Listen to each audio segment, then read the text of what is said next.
4 باتیں لے لو اور دنیا بھی تمہاری آخر، ساری PIA زندہ ہو جائے گی، ساری اکانومی زندہ ہو جائے گی، ساری معیشت زندہ ہو جائے گی۔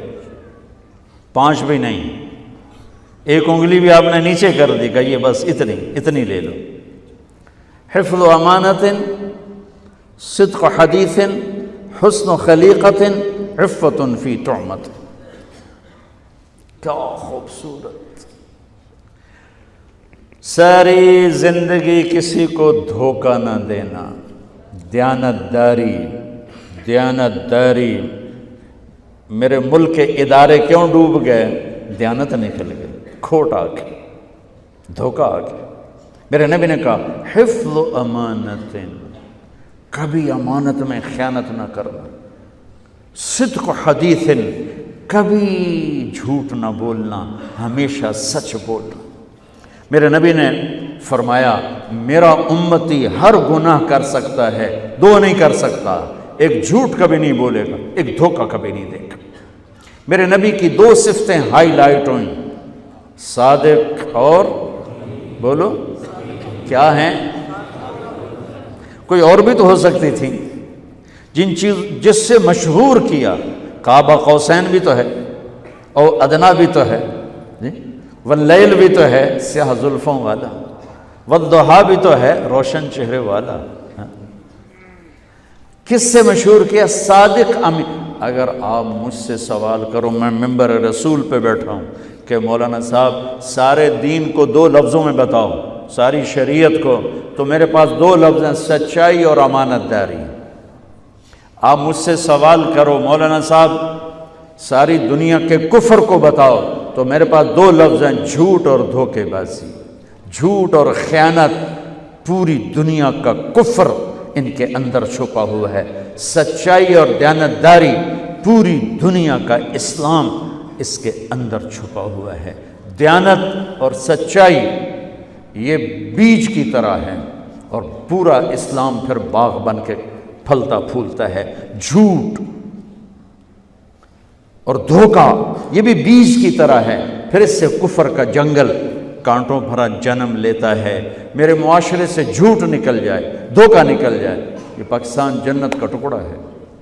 اور یہ حکومت کے بس کا نہیں ہے کہ وہ سب کو سچ بلوائے، یہ مجھے کرنا ہے، یہ مجھے کرنا ہے، میں نے اور آپ نے اس کو شروع کرنا ہے۔ حضرت جریر بن عبداللہ یہ یمن کے شہزادے تھے، آخری حج پہ مسلمان ہوئے۔ اپنے نوکر سے فرمایا گھوڑا خرید کے لا، میں پیسے یہاں پیمنٹ کروں گا۔ وہ منڈی میں گیا، 300 روپے کا گھوڑا لے کر آیا۔ جب انہوں نے گھوڑوں کو دیکھا تو وہ قیمتی تھا، مالک کو پتہ نہیں تھا، اور یہ گھوڑوں کی نسل کے پہچاننے والے اس سے کہنے لگے تیرے گھوڑے کے 400 کر دوں؟ کر دو۔ بڑا حیران ہو کے دیکھنے لگا، بھائی ہے کہ آپ تو مجھے چیز خریدنی ہے تو میں گھٹاتا ہوں، اور اجمل نے بیچنی ہے تو یہ اس کی قیمت بڑھاتا ہے، اور یہاں خریدار کہہ رہا ہے 400 کر دوں؟ وہ کہنے لگے کر دو۔ کہ 500 کر دوں؟ کہنے لگا کر دو۔ کہ 600 کر دوں؟ وہ تھوڑا تھوڑا گھبرانے لگا، بھائی یہ چکر کی ہے۔ 700 کر دوں؟ 800 کر دوں؟ وہ کہنے لگا حضور تسی لینا تو لو، پر میرا مذاق تھا نا، تسی اڑاؤ، کدی لین والے بھی پیسے بتائے، تسی میں نے 300 دے میں جاواں۔ کہنے لگے اس کو 800 دے دو اور گھوڑا باندھ دو۔ وہ حیران، خوشی سے چھلانگے مارتا ہوا گیا۔ تو جب وہ چلا گیا تو نوکر نے پوچھا میں جب 300 میں سودا کر کے آیا تھا تو 500 کس خوشی میں بڑھائے؟ فرمایا میرے بھائی اس کے گھوڑے کی قیمت 800 تھی، 300 نہیں تھی، اور میں نے نبی کے ہاتھوں میں ہاتھ دے کے یہ وعدہ کیا تھا زندگی بھر کسی کو دھوکہ نہیں دوں گا، سب کی خیر خواہی چاہوں۔ تو بھائیو میرے اداروں میں کس ٹیلنٹ کی کمی نہیں، صلاحیتوں کی کمی نہیں، دیانت کی کمی ہے، قوت عمل کی کمی نہیں، سچائی کی کمی ہے۔ حجاج بن یوسف ایک ظالم گورنر گزرا ہے، اس کے خلاف بغاوت ہوئی، وہ ناکام ہو گئی۔ تو